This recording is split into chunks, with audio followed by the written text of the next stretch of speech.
Here to talk more about this, we are back with security analyst Eric Mandel in Florida and I-24 News correspondent Balir Sladin. First to you, Eric, interesting words that he's basically willing to be assassinated over this should something happen. Pretty extreme words, but I guess easy for him to say since he has survived 2 attempts already.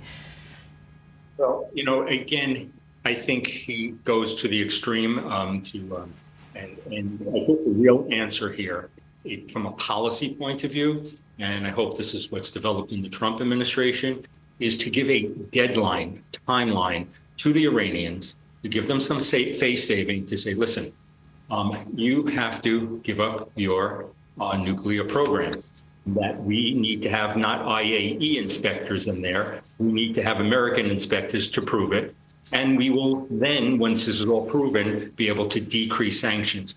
Until then, the sanctions should go in place, not just the maximum sanctions, all secondary sanctions of countries that buy Iranian oil, like China. And going back to the UN, going back to the comparable piece of legislation in the UN that went along with the JCPOA, that they need to have snapback sanctions.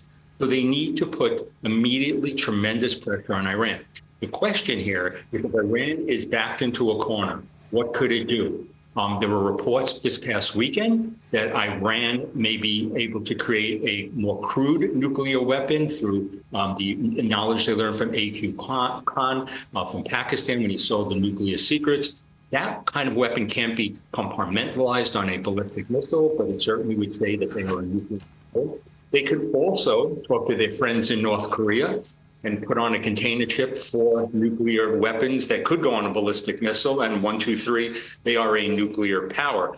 So I do believe, and I was listening to 2 Democratic congressmen, yes, very Democrats, not Republicans, who said, and I agree, there is a window of opportunity now that America, in conjunction with Israel, should take out the Iranian nuclear facilities and set them back at least 10 years. The reason is, and people will say, well, that will create a regional war. I believe it's the exact opposite. I think that would create a landscape where you take Iran's biggest threat off the table. Remember, their biggest threats other than nuclear were Hezbollah and Hamas. They've been degraded. If you do this, it puts all kinds of possibilities there. And in this part of the world, if you look strong, if America looks strong, no boots on the ground, and Israel looks strong, that's when you could have normalizations.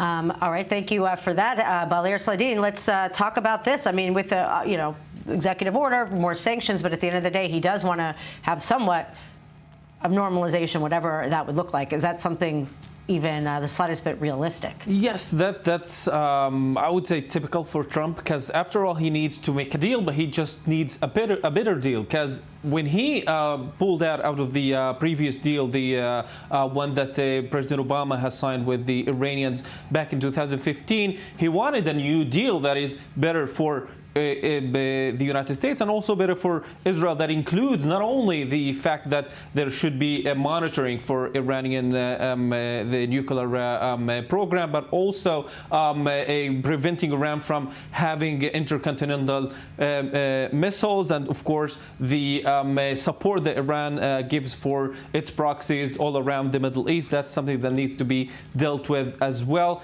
Trump said yesterday that he's willing to speak with the new president of, not new actually, President Pezeshkian, and willing to start the negotiations for a new deal with the Iranians, and that's exactly what he wants to do. Now, we have a deadline here, which is October 2025, because on that date, there will be no option to actually activate the snapback from the United Nations, the sanctions that will actually be a huge pressure in Iran. So I guess that the next 6 months will be very dramatic, and maybe we have some sort of a deadline, a frame that the Americans and the Iranians can actually work out a deal that would work for the better peace of the region.